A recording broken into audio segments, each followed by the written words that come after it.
करें या हमने खुद ही आत्मिक लोग की अटैचमेंट के बेसिस पे अपने पेरेंट्स चूज कर लिए थे। और अगर हमारी अटैचमेंट ही बेसिस थी पेरेंट्स को चूज करने के लिए, तो फिर जो हाईली स्पिरिचुअल महापुरुष थे जैसे कि गुरु नानक देव जी, उनके पेरेंट्स नॉन बिलीवर क्यों थे? तो गुरु नानक देव जी को उन आत्माओं से क्यों अटैचमेंट थी जबकि वो फिर नॉन बिलीवर वाली आत्माएं थी? आत्मिक लोक में थे ना, तो वहां पे तो सारी की सारी आत्माएं ही एज ए बिलीवर बिहेव कर रही थी ना।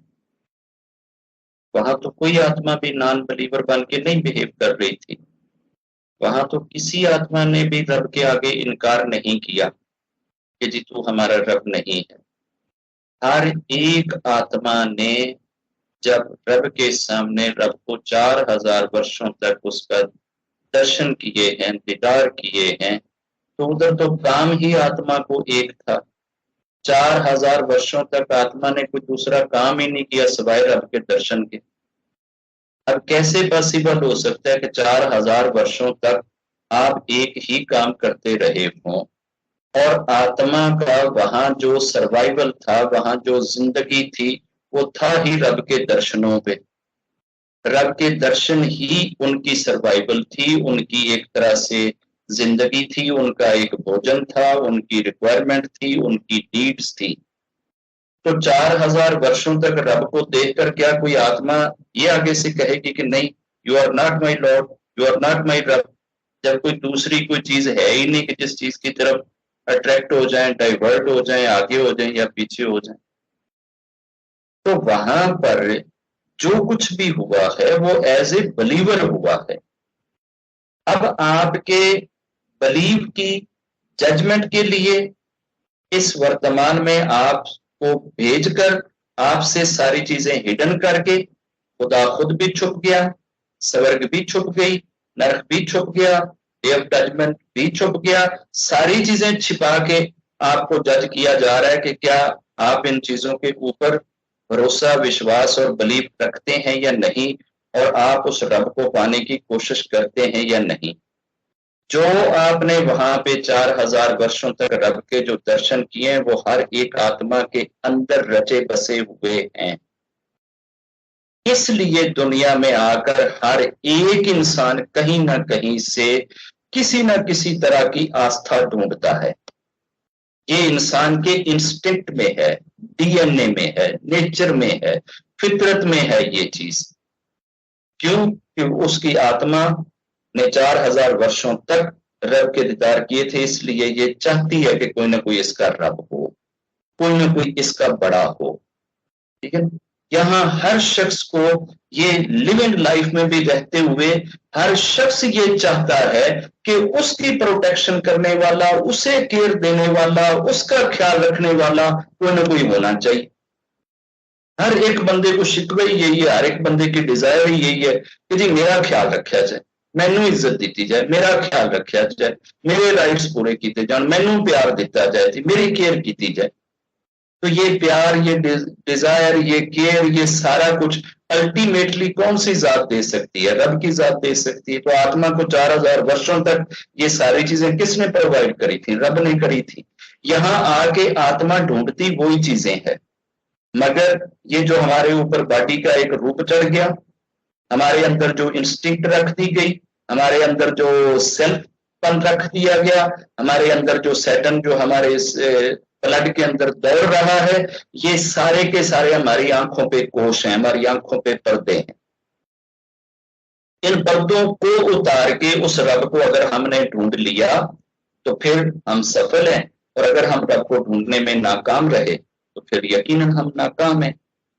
तो वहां पे अगर कोई चीज हुई है ना, तो उसको आप हूबहू इस वर्तमान में लागू नहीं कर सकते। और ये अकेला बाबे गुरु नानक देव जी के साथ ऐसा नहीं है कि जी उनके माता पिता जो हैं जी वो हिंदू थे और वो कैसे मतलब है कि जी बिलीवर बन गए, और वो कैसे जो है ना वो उन्होंने रब के बारे में ये विश्वास पाल लिया, तो उन्होंने अपने वो माता पिता कैसे कर लिए? ये तो सारे माता पिता के फैसले तो रब ने आसमानों पे किए हैं। जो आसमानों पे हुए हैं उसके बारे में तो आपसे पूछा ही नहीं जाएगा। आपसे कभी रब ये क्वेश्चन नहीं करेगा कि आप फलां फैमिली में क्यों पैदा हुए हैं। आपसे रब कभी ये क्वेश्चन नहीं करेगा कि फला फला आपके बच्चे क्यों हैं, क्योंकि ये काम रब खुद करता है। जो रब खुद करेगा उस पर तो सवाल ही नहीं है, वो तो आपकी जजमेंट का हिस्सा ही नहीं है। आपके बहन भाई, मामे चाचे ताए, आपकी फैमिली, आपके बच्चे, आपके पेरेंट, ये चूंकि रब डिसाइड करता है, इसलिए इस पे कोई क्वेश्चन नहीं होएगा। अगर किसी से क्वेश्चन किया गया तो वो उसकी चुनौती पे होएगा कि आपको जनाब यही लाइफ पार्टनर मिला था, आपने इसको क्यों चूज किया, क्योंकि वो हम खुद चूज करते हैं। ठीक है, उस पे ध्यान दे लेना है, उस पे बाज परोस हो सकती है, क्वेश्चन हो सकता है, बाकी किसी चीज पे रब क्वेश्चन नहीं करेगा। अब ऐसे तो बेशुमार प्रॉफिट गुजरे हैं जिनकी फैमिलियों के अंदर नॉन बिलीवर रहे हैं। इब्राहिम जी कितने बड़े प्रॉफिट थे ज्यूज के।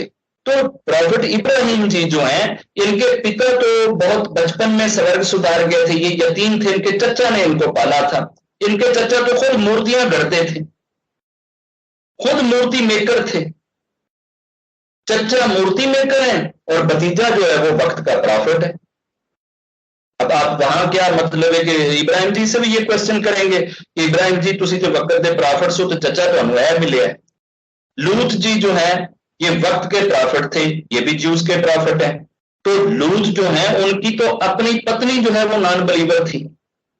पति वक्त का मैसेंजर है और पत्नी नॉन बिलीवर है। लूत के तो अपने बच्चे नॉन बिलीवर थे। पिताजी जो है वो मैसेंजर हैं, प्रॉफिट हैं, और बच्चे जो हैं वो नॉन बिलीवर हैं।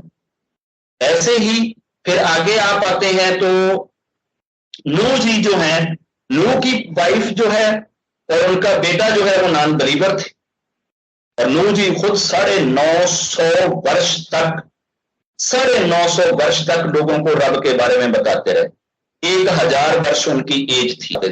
950 वर्षों में को टोटल 8-10 बंदे बिलीवर बने थे, बाकी सारे के सारे नॉन बिलीवर थे। तो क्या नूह जी के ऊपर रब ये क्वेश्चन करेगा कि जनाब तू जो है ना जी 950 वर्ष उत्थे लगे रहे हैं ते ए जनाब इन्ने बंदे सिर्फ बिलीवर बने ने, तू नॉन बिलीवरां दी फैमिली च किधर जाके बढ़ गया सी। फिर वक्त का फिरौन, फिरौन कहते ही मतलब है कि एक तरह से वो क्या कहते हैं राजे को है, वो राजा भी था और उसने अपने आप को भगवान भी कहा हुआ था फिरौन ने। फिरौन की पत्नी जो है आसिया वो बिलीवर थी और पति जो है वो खुद गॉड था, वो खुद रब था। ऐसे ही जो इब्राहिम जी ने को जिसने अग्नि में डाला था नमरूद, वो उस वक्त का अपने आप को राजा भी कहता था, भगवान भी कहता था। उसकी बेटी बिलीवर बन गई। बेटी बिलीवर है, पिता जो है वो नॉन बिलीवर है। बेटी ने तो इब्राहिम जी के ऊपर बिलीव कर लिया था। तो ये तो मिसालें बेशुमार मिलेंगी। अब बाबा गुरु नानक देव जी ने जो वो काम किया है, वो उस काम को आप देखें ना। आप इस चीज को क्यों पकड़ कर बैठ गए जिसके बारे में बाबे से सवाल ही नहीं किया जाएगा कि आपके माता पिता कौन थे। बाबे से ये क्वेश्चन नहीं होएगा कि तुसी जनाब कालूचंद जी थे हाँ क्यों पैदा हुए थे, ये नहीं पूछा जाएगा। जो उनसे क्वेश्चन होएगा वो यही होएगा कि आपने मेरे नाम का प्रचार कितना किया, कैसे किया। तो वो उन्होंने अपना जो उनके रब ने उनके नसीब में लिखा था, उन्होंने एक मर्द बन के और अपना रोल जो है वो जितना भी था वो निभा चुके। मगर ये जितने भी संत हैं इनकी तो जिंदगी ऐसे होती है, ये सारा दिन रब की बातें करते हैं और सारी रात रब से क्षमा मांगते हैं, सारी रात रब से माफिया मांगते रहते हैं। रब्बा हम हक नहीं अदा कर सके, रब्बा हम हक नहीं अदा कर सके, रब्बा हमारी जबान में वो मिठास नहीं है, रब्बा हमारे पास वो तेरा नाम पहुंचाने का प्रचार का वो तरीकेकार नहीं है, रब्बा हम उतने परफेक्ट नहीं है, रब्बा हमारे अंदर करोड़ों कमियां हैं। ये फिर भी सारी चीजें अपनी झोली में डाल के रब के आगे रो रहे होते हैं। ये कभी ये नहीं कहते कि रब पे एहसान चढ़ाना शुरू करते हैं, रब्बा वेख मैं ते आज सारा दिन जो ना तेरा नाम लिया, तेरा प्रचार किया, तेरे चर्चे किए ने, मैं ते इन्ने लोगों को जनाब दस दिता। इनकी जिंदगियां अगर पढ़ें या समझें तो इंसान दंग रह जाता है कि यार ये किस तरह के लोग हैं, कैसे इनकी जिंदगियां हैं और कैसी इनकी सोचें हैं, कैसी इनकी कनेक्टिविटी है। इनकी कनेक्टिविटी को आप कैसे इमेजिन कर सकते हैं कि रब के साथ ये कितने लीन है कि ना तो इनको कोई दुनिया की रगबत अपनी तरफ खींच सकी, ना इनको नरक का खौफ हिला सका, ना इनको सबरक का शौक हिला सका, ना इनको कोई तकलीफ दुख मुसीबत जो है वो अपनी जगह से हिटा सकी। अदरीस जी तो प्रॉफिट थे जिनको लकड़ी के अंदर रख के चीर दिया गया था।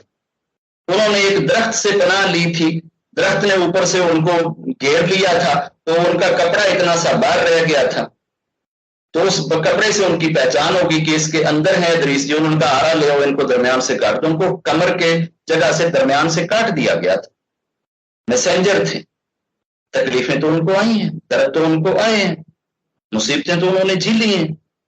प्रॉफेट मोहम्मद जी को लोगों ने पत्थर मारा था और उनका ये लेफ्ट वाली साइड का ये दांत तोड़ दिया था, उनका एक दांत टूट गया था पत्थर लगने की वजह से। तकलीफें तो सबको आई। तो ये हमें उन चीजों पे ज्यादा फोकस करना चाहिए जिन चीजों के बारे में रब ने हमसे पूछना है, और जिनके बारे में पूछना नहीं है उनके ऊपर हमें उतना डिस्कशन करने की या उसके बारे में गौर करने की जरूरत नहीं। जय